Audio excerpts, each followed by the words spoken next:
Hello, I am doctor Pooja Bansal. आज हम पढ़ने जा रहे हैं पोस्ट मेनोपॉजल ब्लीडिंग, जिसमें will discuss definition, causes and how to approach a patient of post menopausal bleeding. Let's start with the definition.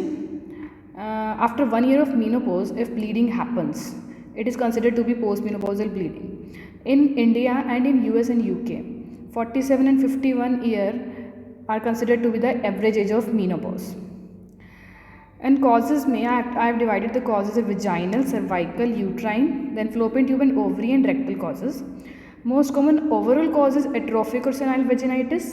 Most common in India is cervical cancer, that is 20%, and most common uterine causes atrophic endometritis or endometrial carcinoma contribute to 10%.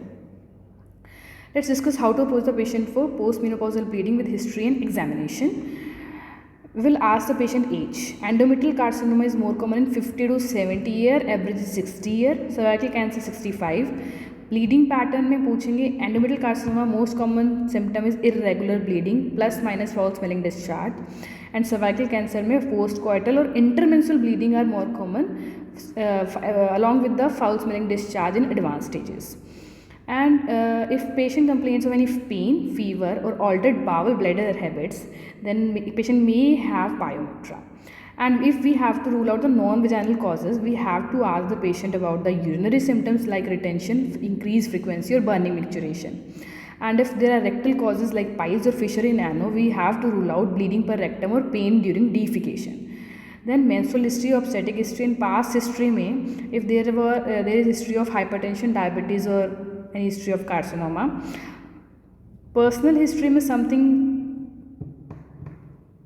coming out of vagina, that is prolapse, will lead to decubitus ulcer, lead to irregular vaginal bleeding. Any medicinal history may will ask the patient about any forgotten pessary inside her or intrauterine device. Patient is on HRT or tamoxifen. Any radiotherapy or chemotherapy history. Any recent genital tract surgical history. Family history में we will ask the patient about breast, colorectal या endometrial carcinoma that often occurs in HNPCC, or any bleeding disorder is there or not. Then examination पे we start with general physical examination. Calculate her BMI. If patient is obese, it is she is on increased risk of endometrial cancer. Vitals are taken. Lung and heart is examined for mets. Thyroid is examination is done. Breast is examined for lump. Per abdomen, if there is lump or ascites. On local examination there may be or PS में ulcer growth या atrophy कुछ भी मिल सकता है, और if bleeding is coming, that is coming through os or not. On per vaginal or per rectal examination पे we will see her uterine position, size and mobility, adnexal involvement, parametrium thickening or nodularity in pouch of Douglas. On PR examination पे we will see rectal mucosa are free or not, and we will confirm the per vaginal findings. On PS examination पे या तो abnormal findings होंगी या normal होंगी. Abnormal में हम vagina and cervix में डिस्कस करेंगे. वेजाइना इज़ हमारा atrophic senile vaginitis, estrogen cream and pastry will be prescribed. Ulcer के लिए एंटीबायोटिक प्रिस्क्राइब करेंगे. ग्रोथ के लिए biopsies taken. For cervical polyp के लिए polypectomy is done and DNC is done. Decubitus ulcer के लिए पैकिंग और Avalon cream is prescribed. And for any growth biopsy is done. And अगर हमारा पीएस नॉर्मल है then transvaginal scan is done. उसमें हम एंडोमेट्रियल थिकनेस, पेल्विक पैथोलॉजी और any collection of fluid will be observed. If ET is less than 4 millimeter, means atrophic endometritis, means we have to prescribe her HRT, plus we have to do the patient's monitoring by TVS. And if patient complains of recurrent bleeding, then endometrial aspiration plus endocervical curettage is done. And if endometrial thickness is equal to or more than 4 millimeter, endometrial aspiration plus endocervical curettage is done. It is a simple OPD based procedure and accounts for 90% of diagnostic accuracy. There are some conditions in which hysteroscopic biopsy is done.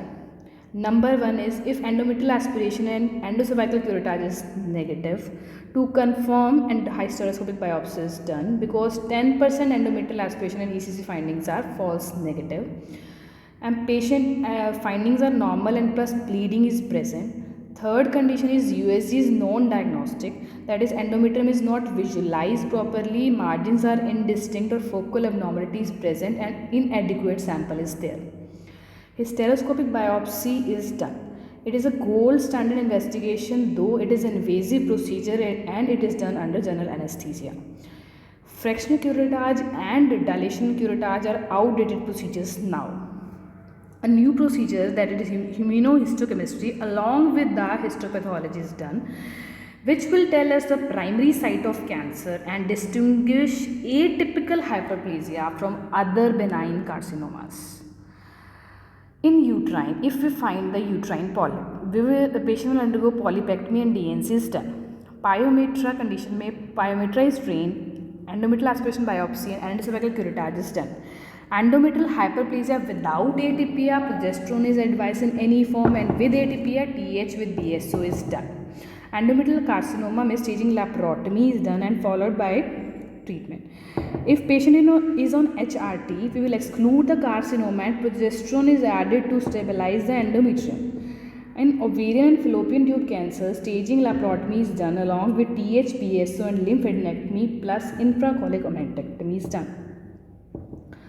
So guys, this was my video on postmenopausal bleeding. Please do give the feedback, you like it or not, and if you like it, please subscribe my channel and tell me how can I improve myself. Thank you.